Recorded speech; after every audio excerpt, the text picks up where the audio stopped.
Okay, so I would like to welcome everybody on this exciting day here for us at HiveMQ as we are making a huge announcement of a product that is set to redefine industrial data management. So in this webinar, we're going to be unveiling HiveMQ's approach to building a unified namespace. So I hope you're going to be as excited as we are about this announcement.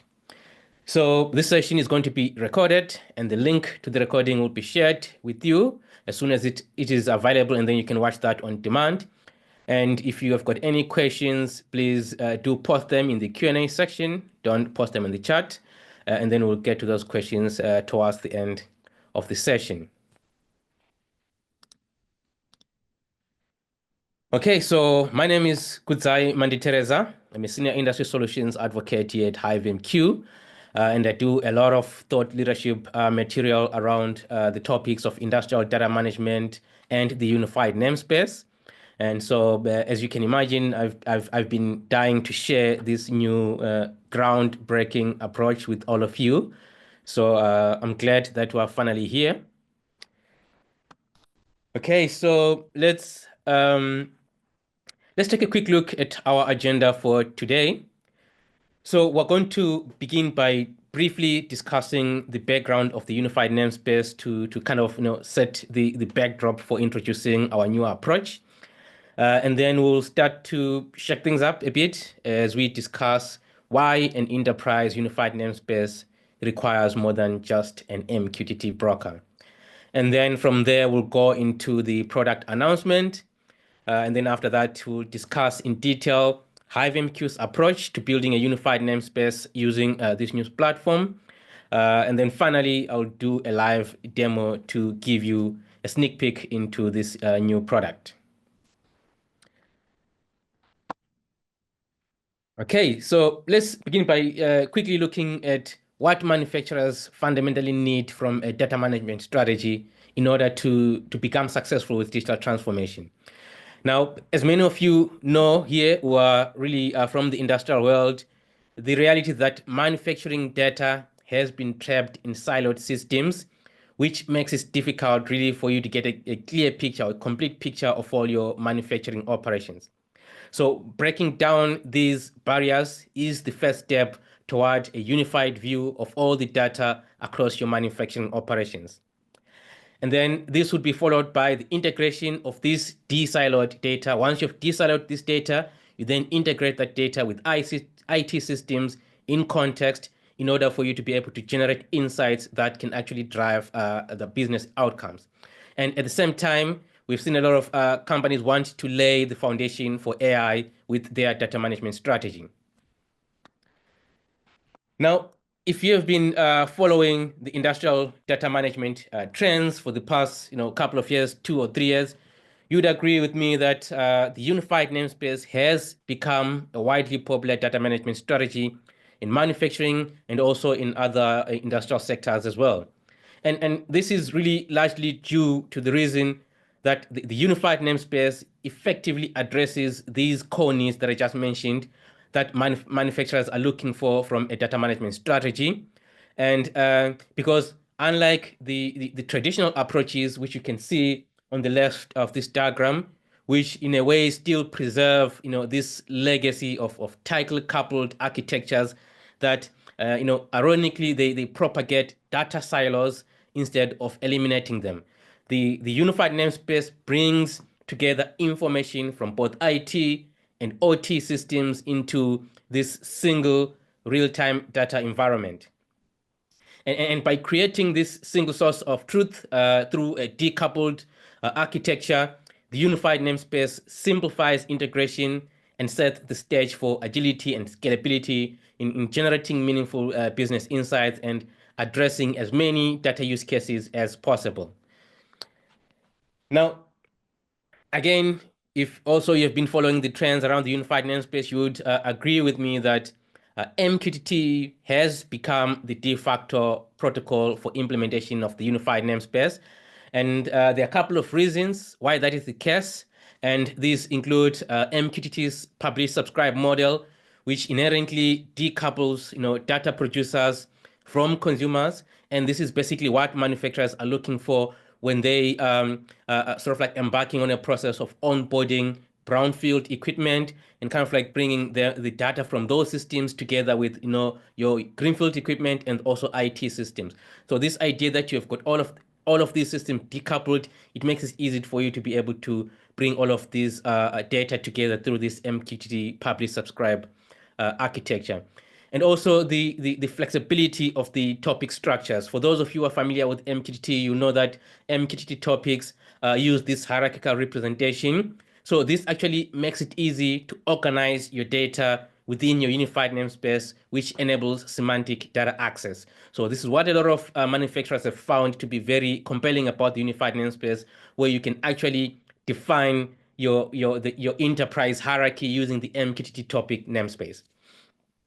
And also because MQTT is an open standard, this encourages interoperability across vendors and solutions and tools that are essential, to building a unified namespace. And also, just the sheer simplicity of implementation of MQTT makes it easy for vendors to build connectors that allow their system to participate in a UNS ecosystem.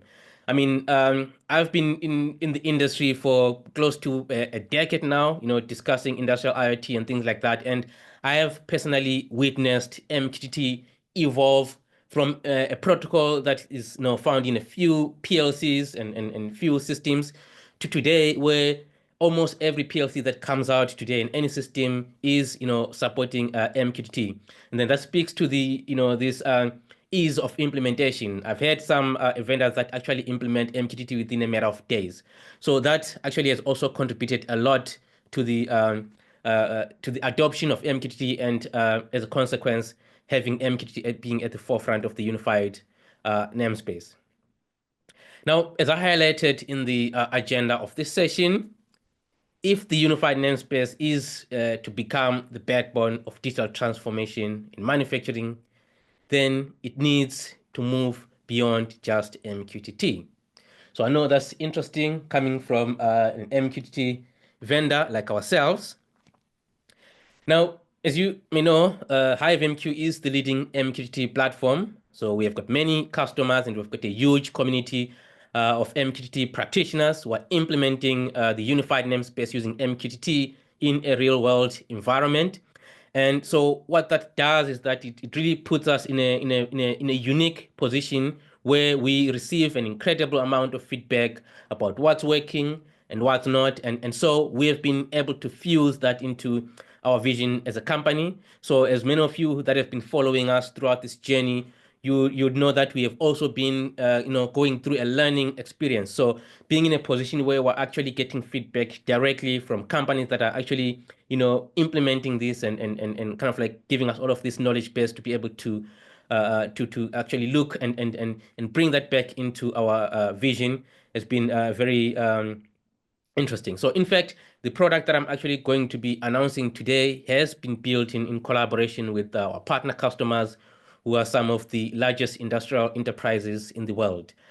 And so the reality of it all, right, based on all of this feedback, is that while MQTT is the perfect technology for reliably moving data at scale, it is not enough on its own to build an enterprise unified namespace.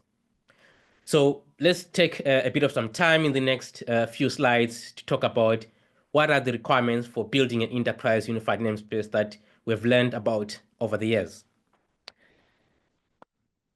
So the first requirement is that a unified namespace must turn data into information. So first of all, a unified namespace is more than just about moving data, right? The ultimate goal for all companies, for all manufacturers, for everyone who's actually implementing the unified namespace is to create value. So what that means is that you need robust tooling to be able to define and build and govern your unified namespace information model, and also to be able to precisely define how you want your data to be structured, who owns it, how it evolves, and so on and so forth. And another thing of great importance is the fact that you need to have a way for people to discover what information is available in the unified namespace for whatever use case they want to address. So we're going to talk about this in detail a bit later on, but the idea is that up until now, there hasn't really been a way for you to be able to discover what information is within, the unified namespace, so that you can actually view your information model and be able to, determine how you're going to build your application against that data. And also, this means that being able to discover what data is currently flowing through your MQTT broker, and then building some kind of data catalog so people can quickly find information that they need is a big requirement as far as building an enterprise unified namespace. Now, another important requirement is that you need to have a way to be able to transform and contextualize data within the unified namespace. So I know we've spoken a lot about, and again, we're going to, talk about this in detail, where you've got systems that do the transformation and contextualization of the data, but all of this is happening outside of the unified namespace. So you still, doesn't have that, essence of a single source of truth. So, transformation and contextualization of data involves many things, things like filtering, normalizing the data. You need to label the data, and then you kind of like need to map your data into the right context, right? So this is a huge missing piece that we actually realize to be a need in the unified namespace. Now, another reality that became clear to us is that now, for the most part, companies have to work with a wide variety of data producing and data consuming systems, many of which don't speak MQTT. So a robust unified namespace has to act as some sort of universal translator to make sure that data flows seamlessly across different systems and applications, right? And then finally, which another requirement, which again is perhaps the most common, at least in my experience, is that you need history, right? Because the fact of the matter is that without a historical component, you are limited to a narrow slice of information. So having that historical data in your unified namespace is crucial for many things, including things like trend analysis and really just learning from what happened in the past and being able to view your real-time data in the context of what happened in the past day, in the past hour, and so on and so forth.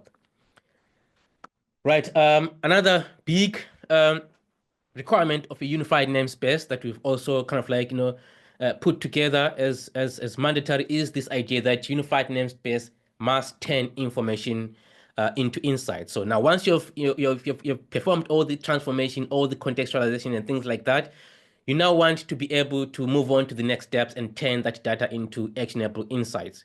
Now, it should not come as a surprise to many of you are on this call that you can have all the data and information in the world, but it's not of much use if it doesn't answer the important questions, right? So that's why a lot of manufacturers need to be able to ask questions like what questions do we need to answer, and can our unified namespace help us answer this specific question? Ultimately, that's what it boils down to, right? So currently, they may be using some external system to be able to do all of that, but the idea of a unified namespace is that you want to be able to kind of like really ask those questions within that unified platform. So that's a big need or requirement that we've also come across. And so, you need to be able to generate insights from the information that is in your unified namespace. And for you to be able to do that, you need to have the ability to rapidly bring together data from across your entire, unified namespace, across your entire enterprise hierarchy, and combine the data. So maybe you're bringing data from one line or from one machine, from one site and another site, and then you want to be able to correlate this information and actually, gain those insights to say we actually underperforming here because of A, B, C, and D, right? And then also you want to be able to, in this, spirit of kind of like generating insights, because the reality is that you've got many different stakeholders within a manufacturing environment. You've got the executive that only care about a certain view of the data or a certain view of insight, right? And then you've also got your plant or shop floor, workers that also want to have a certain context that is tailored for them specifically as far as those, insights are concerned. So all of that needs to be, generated from your unified namespace. And Another more important idea really here is this idea that you want to be able to generate insights as close to where they provide the most value as possible, right? So if say a line manager needs certain metrics on the shop floor in real time, they shouldn't have to wait, for the cloud to process the data and send it back, right? You want to be able to act in real time on the data. So that's another big requirement, being able to actually visualize and receive this interest as insight as close to where you're actually operating as possible. And then obviously a big part of the unified namespace is about visualization. So for some of you who have been following the teachings of Walker Reynolds, he always talks about this idea of being able to connect, collect, store, and visualize. So visualization is an integral part of and is and should be an integral part of the unified namespace. So that's also another key piece that we actually came into realization. And finally, companies should be able to leverage artificial intelligence, machine learning, and things like large language models in the unified namespace in order to be able to automate insights generation. So this could mean things like deploying AI models that constantly monitor data streams, or using things like natural language queries to pull up some insights. So let's move on to the next critical, need that we have also discovered, in our conversation with manufacturers and the community at large. So it is this idea that the unified namespace must be underpinned by trust, right? So we've spoken about this idea that the unified namespace needs to turn data into information and ultimately insights, but there's a critical, foundation that we haven't addressed, that which is trust, right?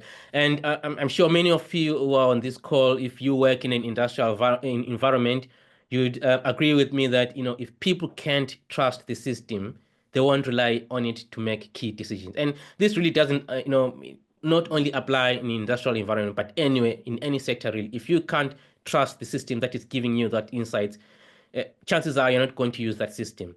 So it's very important that the unified namespace is underpinned by trust.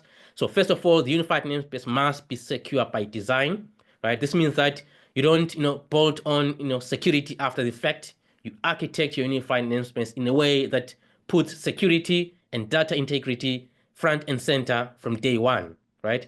And then secondly, the unified namespace must add trust at every step. So every interaction, whether it's the data handoff, it's an API call, it's a user authentication, should reinforce the confidence that this data is protected, and it is accurate.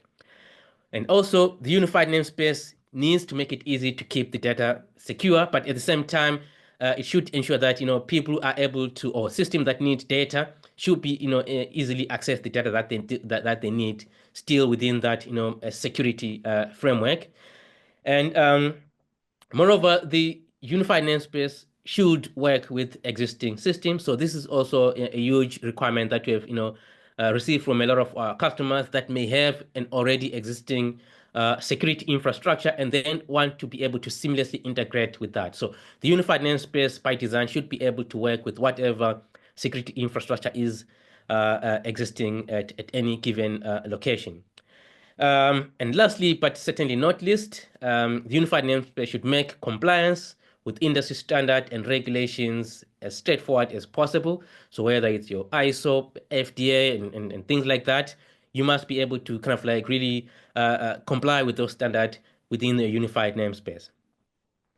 Okay, so now with that said, ladies and gentlemen, I'm excited and honored to present to you HiveMQ's product that sort of like encapsulates all of these requirements and really redefines how organizations have been building the unified namespace up until now.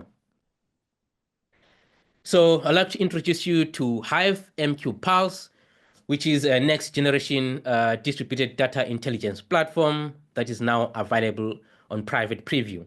So more details about the private preview program can be found on our website. And also, I think we can also share a link with you here, and then you can visit that after the webinar, of course, and then be able to sign up for this private preview if it's of interest to you. Now, again, obviously, as I mentioned, HiveMQ Pulse delivers on these UNS requirements that I've just highlighted in the previous slides. So what I'll do right now is that I'll spend the remainder of this session discussing how HiveMQ Pulse addresses these requirements, and then I'll give you a sneak peek into the platform through a demo. So, but first things first, let's start with a formal definition of HiveMQ Pulse. So HiveMQ Pulse is a distributed data intelligence platform that delivers real-time business insights by unlocking value of contextualized data as it flows through your enterprise. It empowers organizations to centrally build, execute, and govern their unified namespace while ensuring robust data governance and hygiene occurs close to the data source as possible. So as you can tell from this definition, really here it encapsulates all of these requirements that we have been discussing. Now let's get into some details here and dive deep into the key pillars that we believe are important for an effective IoT data management strategy, and the features, or the pillars rather, that are central to HiveMQ's approach to building a unified namespace using HiveMQ Pulse. So the pillars are a distributed information model, historization, queryability, and discoverability. Now, these concepts may not really be new, or they may resonate with some of you who have been on the journey of implementing a unified namespace and have come to the realization also that these are really important to have as part of a unified namespace. So let's dive into each of these concepts to understand in detail what that means in the context of HiveMQ Pulse. So let's start with the distributed information model. Now, there are 2 points that I want to raise here about the conventional approach to building a unified namespace. And so, first of all, if you have been following our content on the unified namespace for many years, you would have had a lot of discussions around this idea of having an area unified namespace, a site unified namespace, line unified namespace, enterprise, and so on and so forth. So it was this idea that you create these namespaces and then try to bring them together into this one unified namespace. Now, the challenge with this approach is that you don't actually have one unified namespace, right? You have multiple unified namespaces, right?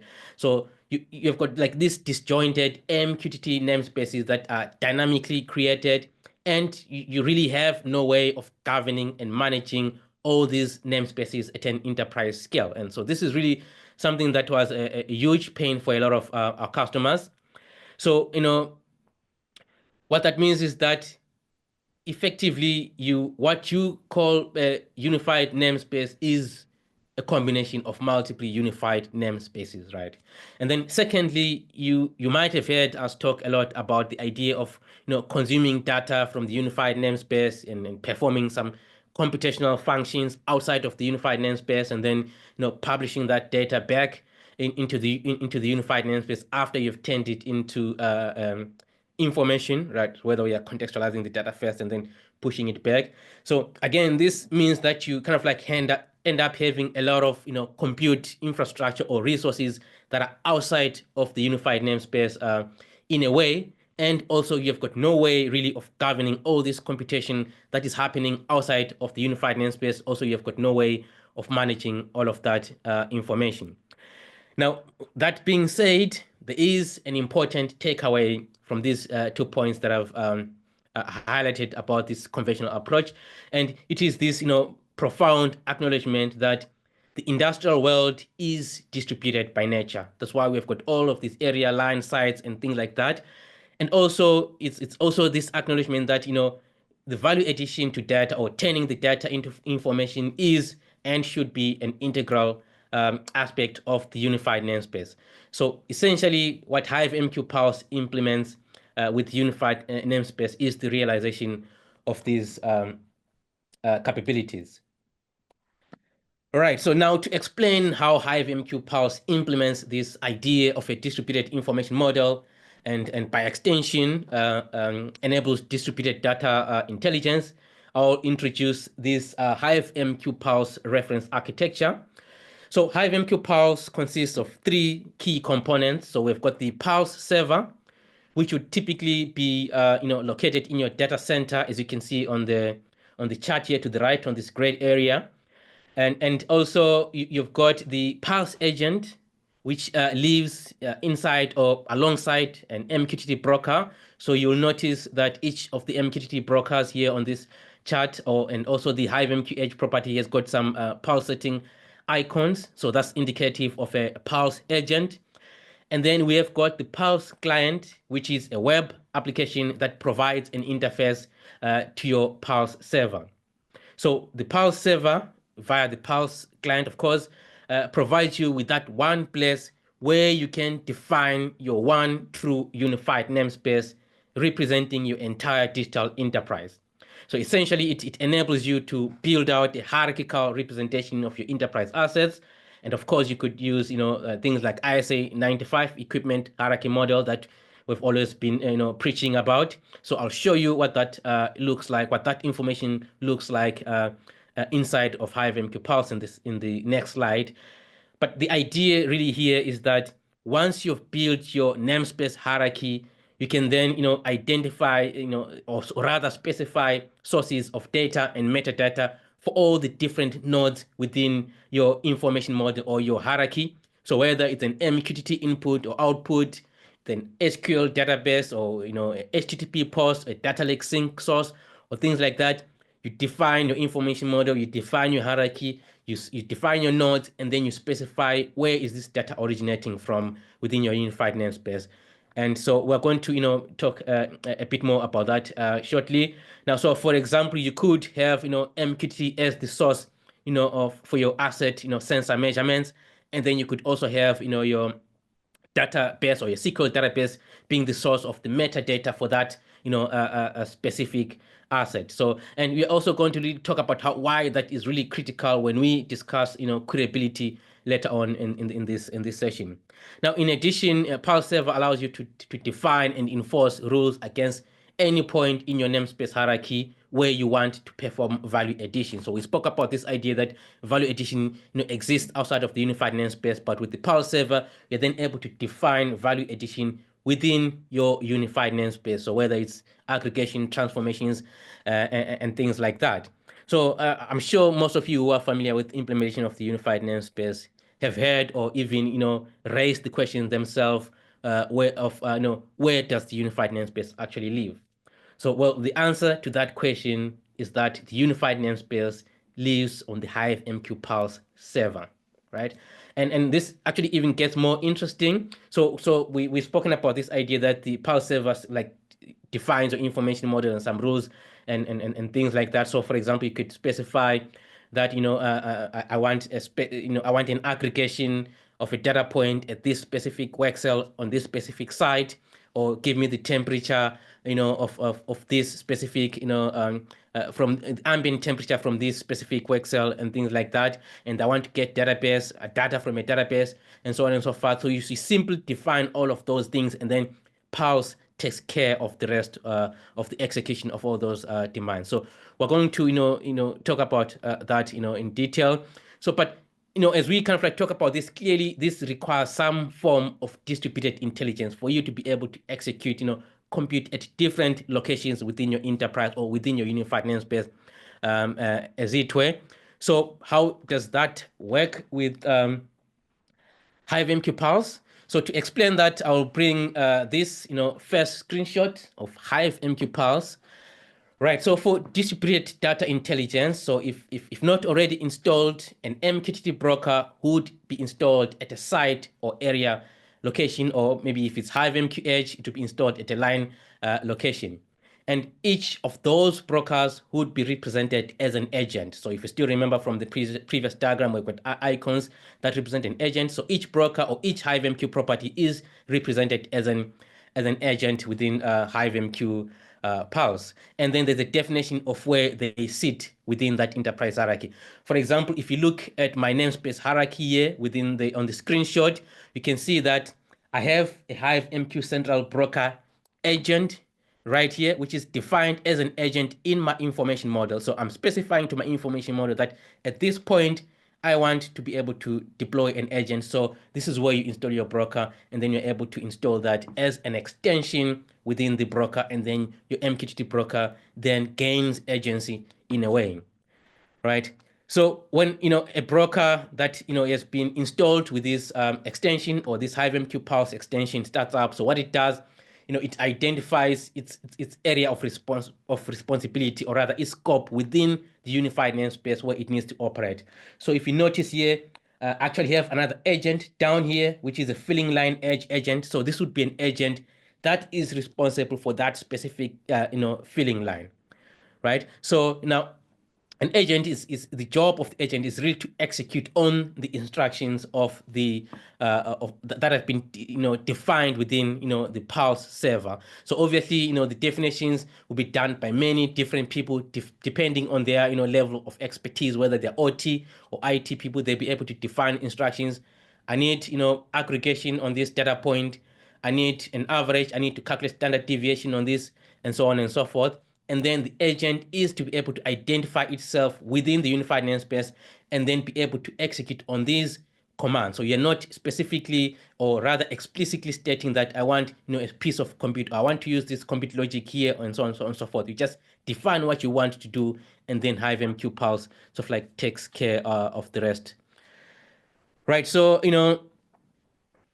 another crucial point that I want to mention here is that when you build your your unified namespace hierarchy using, for example, MQTT, like in the conventional way of doing it, your namespace hierarchy is essentially it's merely a string of meaningless characters, right? Meaning that there's no difference between your enterprise, site, area, or asset, right? So if you're using an MQTT topic namespace for your enterprise hierarchy, there's no difference, right?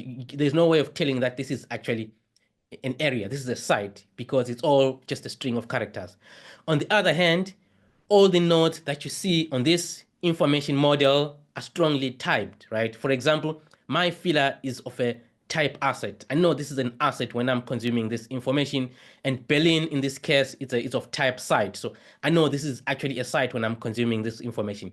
And so what that does is that all these nodes within your unified namespace, they carry this additional functionality, and you can then specify governance and rules against all the different types. So for example, you could detect that for all sites I want to follow a specific naming convention. For all sites I want people with this kind of authorization, because you've got types associated with all of your nodes within the unified namespace. So what you can see here is that with Pulse you have got that one place where you can define your unified namespace in the form of this distributed information model. And again, as I mentioned, you're going to have many obviously roles or stakeholders doing the definition, but the point is you've got that one place where you do all the definition of a unified namespace. You don't have multiple unified namespaces, multiple compute infrastructure existing scattered across your entire enterprise. Okay, so now let's move on to the next pillar, which is historization using HiveMQ Pulse. So let me just start by clearly stating upfront here that HiveMQ Pulse is by no means a replacement for a data historian. Historians still play a crucial role in the UNS architecture, and the goal of HiveMQ Pulse really is to provide that seamless connectivity to external historians, whether we want to offload data into the historians or we want to get data from those. But historians still, remain an important, aspect of sort of like a UNS ecosystem, as it were. Now, the historization that is in discussion here is the possibility of moving beyond a single application message of a payload that is stored against a topic. So some of you have, implemented unified namespace or really who know how MQTT works. You know that the conventional approach to unified namespace is that you only get live data, or if you use the MQTT retain feature, you get the one last good value on a topic. And obviously, not surprisingly, this is a huge limitation for a lot of companies, because in many cases, as I mentioned earlier, you want to be able to have a historical record of a data point to get to actually view that live data in context. So the conventional approach here that you're looking at right now on this diagram is that, if you want to move beyond a single message, then you need to store or persist this data outside of the unified namespace. Now, this is a challenge because not only do you need obviously to maintain a separate connection to that data store and perform some transactions outside of the unified namespace, but again, the very idea of a single source of truth no longer holds in that case, right? You want to be able to have all of your history, all of your live data, all of your computational functions within your unified namespace.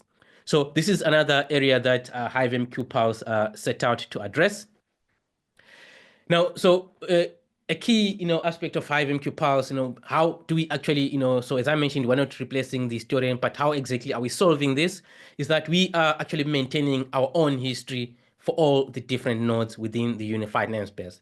And the best way really to think about it is that we are extending the MQTT retained message feature, but instead of storing just that one last message, we can configure how many messages to store on any retained topic or for any specific node, right? Or you could actually specify the maximum disk size for the tag history that you want to be able to store. So for example, here you can see that for my temperature data point, I'm actually here configuring that I want to maintain a history of 100 messages for this specific data point. So HiveMQ Pulse, or the agent that is closest to that specific data tag, will execute on that instruction and will store history for that persistent for that particular tag. So again, this is defined as part of your global unified namespace information model in the Pulse server, and the agent execute on that specific instruction to historize the temperature. So in simple terms, HiveMQ Pulse lets you configure the size of history required for each point or each node in your information model, and the underlying history engine is designed to scale to the level of each deployment. So whatever deployment you have or the configurations that you have, you're then able actually to scale with HiveMQ Pulse. So let's move on to the next key pillar of HiveMQ Pulse, which is queryability. So now this again is an important really aspect of a unified namespace. A lot of customers, a lot of people within the community view this as critical for the success of the unified namespace. So now as many of you know, really the conventional approach to consuming data from a unified namespace is by subscribing to an MQTT topic or a stream of MQTT topics for you to be able to build a functional application. Now, while that is a scalable approach, it is limiting for a number of reasons. First of all, as you know, MQTT topics are volatile, right? They only exist for as long as you have got a publisher that is publishing on that topic, and you've got a consumer that is consuming on that specific topic. And secondly, it's really inconvenient, for if you want to build a functional application, for you to be able to to be required to subscribe to many different topics and kind of like put together this business logic local to be able to bring this together to maintain some sort of state, right? So this is really a huge inconvenience.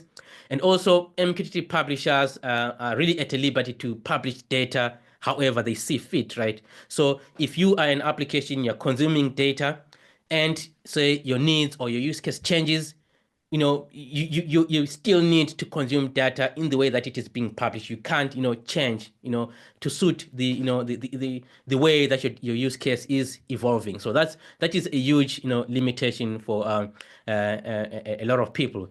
And more importantly, as again many of you are familiar with MQTT, know that MQTT does not offer any means to query your MQTT topic namespace, right? For example, if I want to answer, the question that says, can you show me all the filling machines that are supplied by, such and such a vendor in the Berlin factory, or show me all filler temperatures that are measured in degrees Celsius?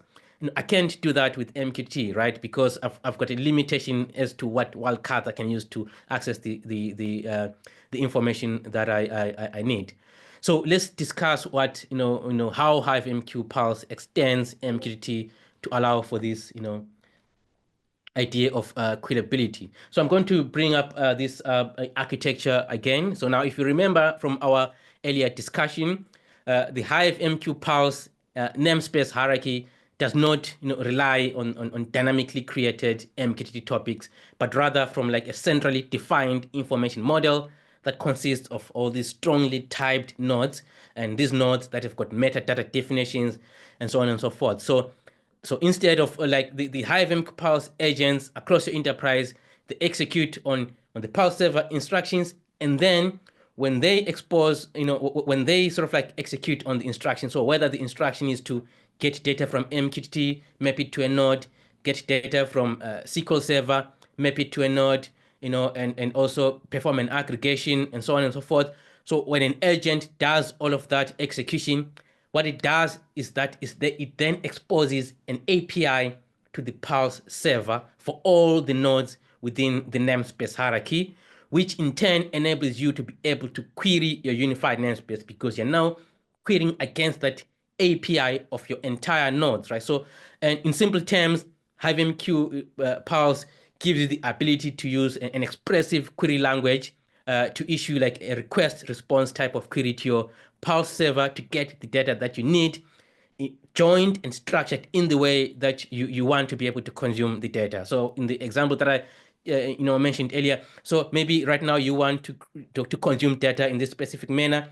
Your data use case evolves. You want to be able to consume data differently. You simply change your query, right? You don't need to change the underlying data sources, or you're essentially decoupled from all your publishers or the components that are producing all of this data. So again, essentially what that means is that a consuming application doesn't need to subscribe to many MQTT topics, and then run all of this logic. It doesn't need to rely on volatile MQTT topics. You simply need to build your application in the way that you want to build your application, and you simply write queries to fulfill the requirements of your application, and you are entirely decoupled, again, as I mentioned, from the publishers of that data. So essentially, you're not really subscribing to topics. You're simply making a query to the data that is defined within your enterprise information model. So again, using that example, you simply say, can you get me the current temperature of filler 1 in line 1? And I also want to know how many filling cycles have we done in the last hour or in the last day and things like that. And the agent will get that information for you. And then because you're passing that on as a query, and then that information will then be handed over to you via HiveMQ Pulse. And we're going to get a kind of like a sneak peek of what that looks like in the demo. Right. So with HiveMQ Pulse, obviously these queries can be executed using simple or well understood languages like your HTTP request response. You're able to send a HTTP request response to your HiveMQ Pulse server and ask for the data that you need. And you could also use expressive query languages like SQL, or you could use GraphQL to be able to interact with your unified namespace. So here you can see on this on this reference architecture that you've got this yellow line here to the right, where you've got like a unified query and API. So what that means is that you're able to query your IT infrastructure in the same way that you can query your OT infrastructure. So if you are building an application that needs to integrate data from the OT and IT and present to your application in the context and in the manner that you want to consume that application, you simply need to sort of like write a query that connects to your IT infrastructure, connects to your OT infrastructure, but not literally, but through that query interface, through that API that is exposed by your agents, and then you're able to kind of like build your data and consume it however you want to be, to be able to consume it. And this is huge. This is a huge shift really in how you're able to consume data out of a unified namespace. Okay, so let's move on to discuss the final pillar, right? So I didn't mention here the secure by design, the security pillar. That's obviously a key pillar, and it goes without saying. So obviously, I'm going to be touching on these 4 pillars. So let's talk about discoverability. So now let's say you want to develop, so you've got a data use case that you want to address, and you want to build an application, and you sort of like you bring your developer, and then tell them, this is what I want you to build. I want you to build this specific application. So obviously the next question that the developer is going to ask you is, what data do I have at my disposal to be able to build this application for you? What is available to me? And as I mentioned really earlier on in this call, is that up until now, there is really no common way for the developer to be able, to get all of this information other than using the wildcard subscription, the hash wildcard subscription, to be able to obtain all of these topics that are currently available. And also even that, requires that this message be published with a retained, message set to true, that retained flag set to true. So this is something that obviously you can't guarantee in an environment where you've got thousands of publishers publishing all of this information. You can't guarantee that people are going to conform, or rather follow, the idea of publishing with the retained flag. So this is this is not scalable. This is not a scalable way of discovering what's inside your unified namespace, right?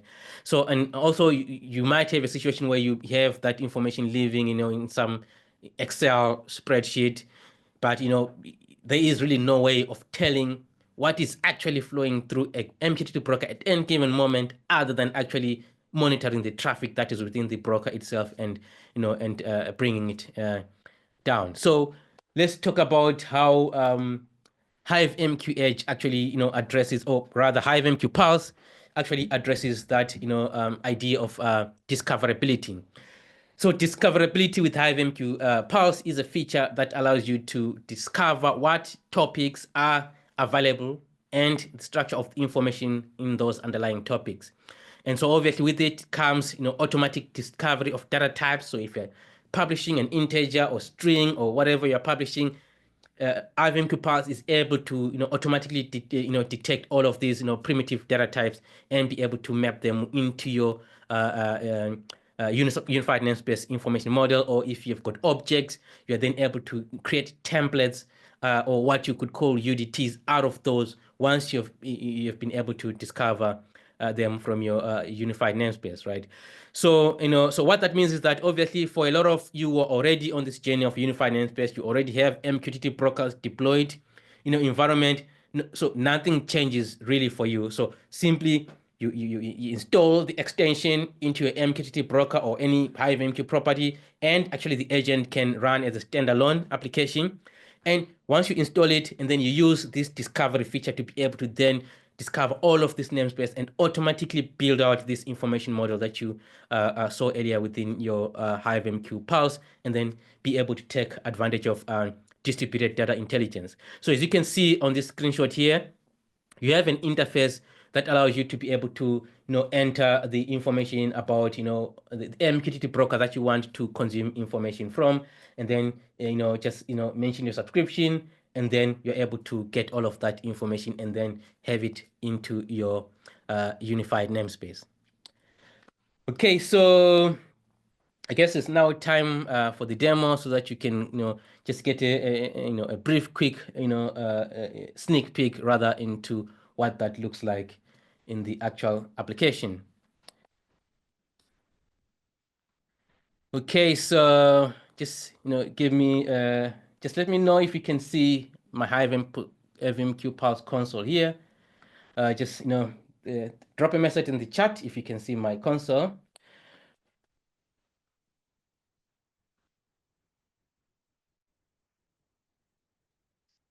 Okay, perfect. So we can actually see. So what we're looking at right now is HiveMQ Pulse software. So as you can see here, we've got all the different we've got a namespace. So I've got a namespace here, my HiveMQ namespace.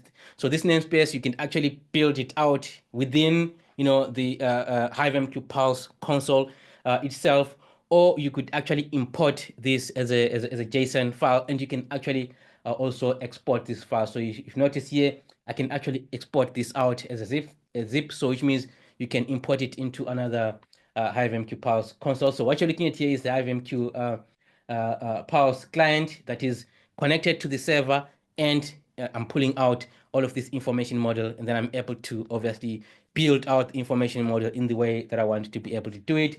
So you could see here, I can navigate here, and again, you'll notice here that actually Boolean is actually a strongly typed node here, right? So you can, if you notice here, node type says it's a site. So I know within my platform that I'm actually dealing with a site right now, and then I can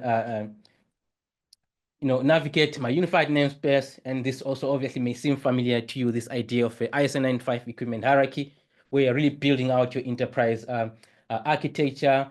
I've got my filler here, and then I can explore this further within this unified namespace and, be able to view all of this information.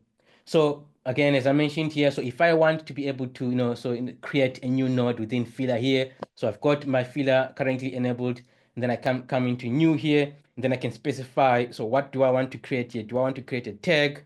Do I want to create a site? So obviously I can create a site inside a machine. So obviously that's also part of that governance, that you can only be able to create a site inside of an enterprise. I can say if I want to, if just a general folder, is it a line? Is it a calculation? Is it an asset? And so on and so forth. So you're able to sort of like build out your unified namespace by hierarchically defining all of this information. And then here you notice that I've got templates. So again, so a lot of you are familiar with industrial automation lingo. You know these as your user-defined types, right? So as I build out this namespace here, as I build out sort of like, if I go into my filler, I can see I've got all of these children of filler. So if I say I need this, filler to be a UDT. I want it to be a template, rather. I can then come here and say, I want to create filler as template, and then I can specify the name of that specific template that I'm using. So that can then be reused as a template across your entire enterprise. All right, and then let's go into namespace discovery. So again, I mentioned this idea of a namespace. So I've got an MQTT broker that is running here on my local network. So what we're going to do is we're going to try and discover that namespace and bring it into our information model. So as you can see, I'm specifying the IP address and connection details of my broker, and then I want to read the global industries namespace. So I will start the discovery. So what is happening here is that HiveMQ Pulse is interpreting the topic names and payload contents that are within my MQTT namespace, and is making a first passes at assigning meaning and context to all of this data that is currently flowing through my MQTT broker. Okay, so my discovery is complete. So you can see here, I've got a new namespace that I've discovered.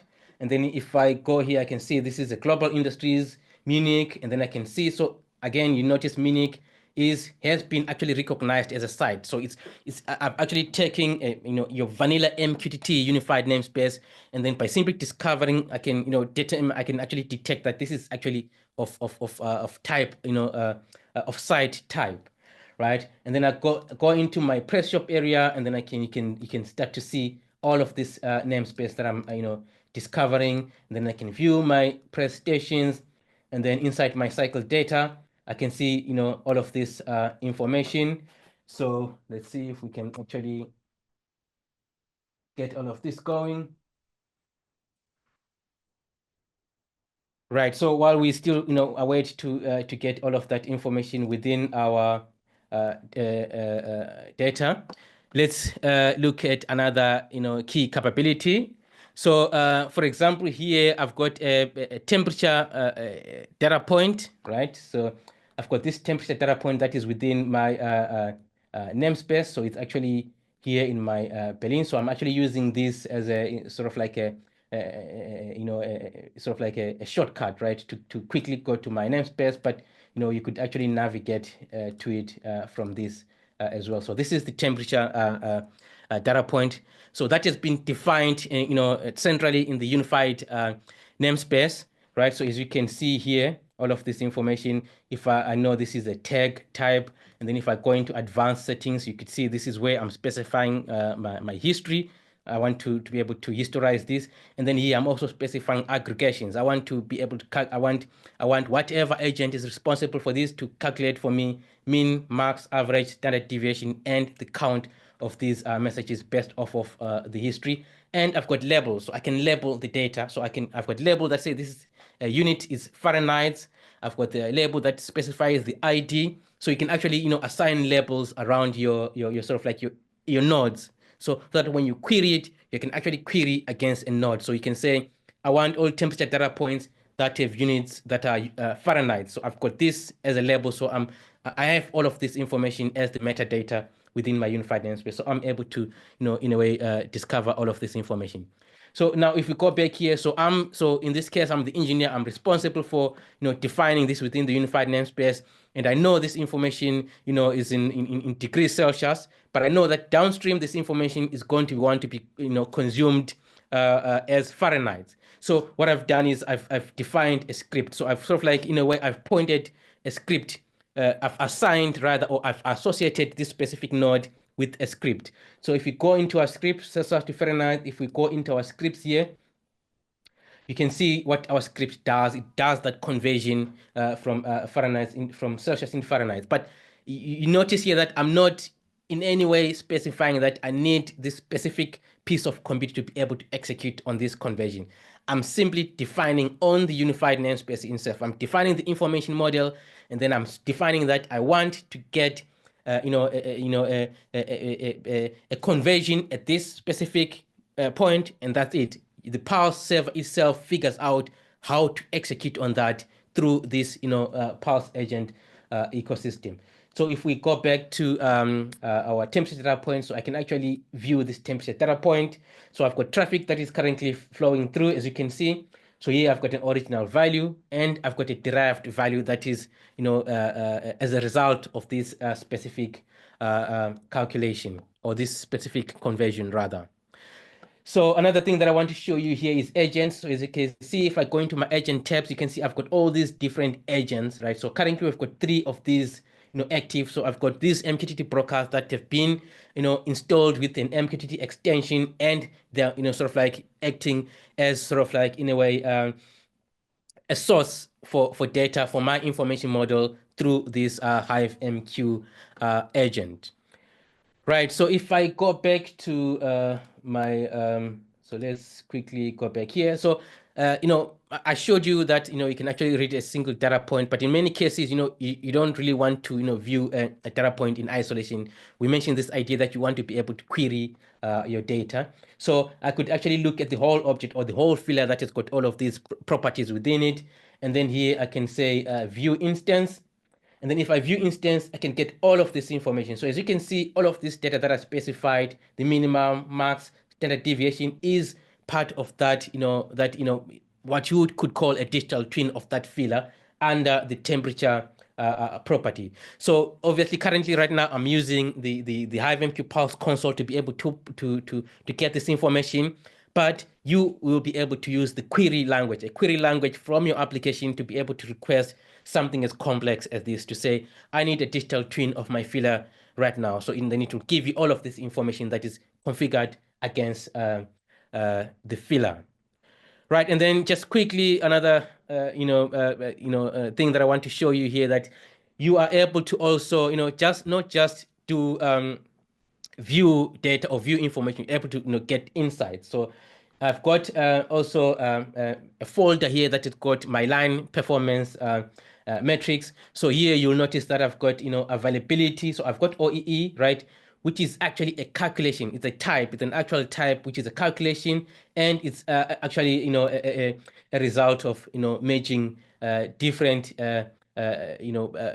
nodes within that same ecosystem. In this case, I've got availability, performance, and quality, which are nodes within my unified namespace, and then using those as a way to calculate my OEE. So within that unified namespace, we're able to generate insights.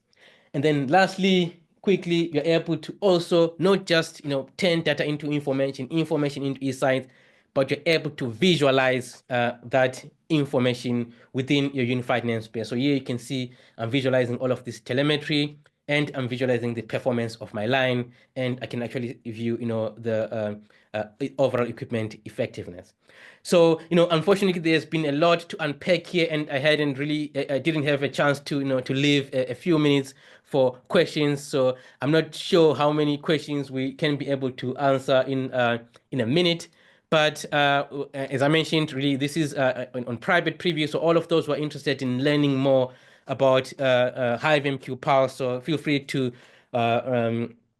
go to our website or use the link that we were dropping on this chat here to be able to find out more. Or you can also reach out to me directly or reach out directly to the HiveMQ team. So that brings us to the end of this session. So again, unfortunately, I'm not able to take questions at this moment because we have used up all the time. So thank you again for your attention, and thank you for taking the time to listen here. And I hope you really find this exciting. Thanks again.